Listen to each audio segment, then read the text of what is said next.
France की magazine शार्ली Hebdo में Iran के सुप्रीम लीडर का कार्टून छपने पर विवाद हो गया और ईरान में फ्रांस के राजदूत को तलब किया गया। यह कार्टून ईरान में चल रहे हिजाब आंदोलन पर छापा गया, जिसमें ईरान के सुप्रीम लीडर आयतुल्लाह खामनेई का भी कार्टून था।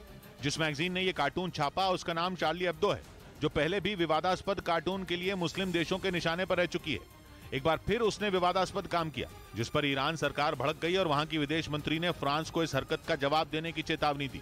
यही नहीं, ईरान में फ्रांस के राजदूत को तलब कर लिया गया, जिसके बाद ईरान के विदेश मंत्रालय ने मीडिया को इसकी जानकारी दी और दो टूक कहा कि अभिव्यक्ति की आजादी के नाम पर मुस्लिम देशों की पवित्रता का अपमान करने का फ्रांस को कोई अधिकार नहीं है और उसे मैगजीन पर फ्रांस सरकार की कार्रवाई का इंतजार है।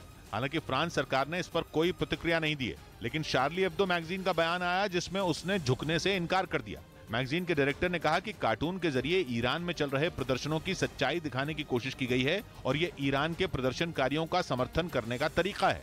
इधर आंध्र प्रदेश के नेल्लूर से हैरान करने वाला एक वीडियो सामने आया, जिसमें वाईएसआर कांग्रेस के नेता महेश नायडू एक पेट्रोल पंप कर्मचारी पर भड़कते नजर आए और उन्होंने अपनी गाड़ी से उतरते ही उस पर थप्पड़ों की बारिश शुरू कर दी। उन्हें गुस्से में देख उनका एक समर्थक भी आगे बढ़ा और उसने उस पंप कर्मी को गिराकर पीट दिया। इसके बाद वो तेजी से कार की तरफ गया और उसमें रखी लोहे की रॉड निकाल लाया। हालांकि इससे पहले कि वो उस रॉड से हमला कर पाता, बाकी लोगों ने उसे रोक दिया, लेकिन वाईएसआर कांग्रेस नेता महेश नायडू का गुस्सा तब भी शांत नहीं हुआ।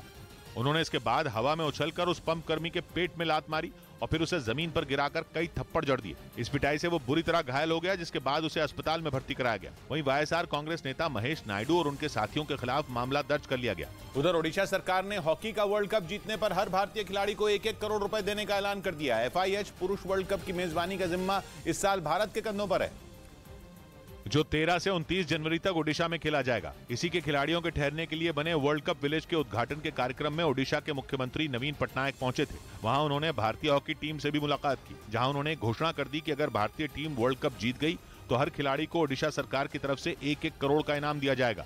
इस बीच दिल्ली के कंझावला केस में 5 आरोपियों की पुलिस रिमांड 4 दिन के लिए बढ़ा दी गई। इस मामले की जांच कर रही दिल्ली पुलिस के मुताबिक जल्द ही कोर्ट में चार्जशीट दाखिल कर दी जाएगी। लेकिन इसी बीच आरोपियों का पहला सीसीटीवी वीडियो सामने आया। इस वीडियो में अंजलि को टक्कर मारने वाली कार में बैठे 5 आरोपी दिखाई दिए, जिन्होंने रोहिणी के सेक्टर 1 में अपनी गाड़ी खड़ी की, लेकिन उनके पहुंचने से पहले ही वहां 2 लोग खड़े थे और जैसे ही वो कार वहां पहुंची, सभी आरोपी कार से उतर गए। इसके बाद पहले से खड़े 2 लोग उसमें बैठ गए और फिर वो उस कार को लेकर वहां से चले गए, जिसके बाद पुलिस इस मामले में उन दोनों की भी तलाश कर रही है कि इसमें 2 लोग और इन्वॉल्व थे और उनके लिए पुलिस अभी रेड कर रही है, जिन्होंने अंजलि को अपनी कार से घसीटकर मारने के बाद 5 आरोपियों की मदद की थी, ताकि उनके जरिए दिल्ली पुलिस ये पता लगा सके कि उन लोगों ने आरोपियों की मदद क्यों की थी। इसी बीच अंजलि के आरोपियों पर सख्त कार्रवाई की मांग करते हुए सुल्तानपुरी इलाके में एक बार फिर प्रदर्शन हुआ, जिसके जरिए सभी आरोपियों पर हत्या का केस दर्ज करने की मांग की गई। लोगों ने इस मुद्दे पर सुल्तानपुरी थाने के बाहर प्रदर्शन किया। इस दौरान कई महिलाएं जमीन पर ही बैठ गईं। फांसी दो, फांसी दो, फांसी दो, फांसी दो, फांसी दो, फांसी दो, फांसी दो, फांसी दो। वहीं अंजलि के परिवार ने दिल्ली पुलिस से निधि के खिलाफ भी केस दर्ज करने की मांग की।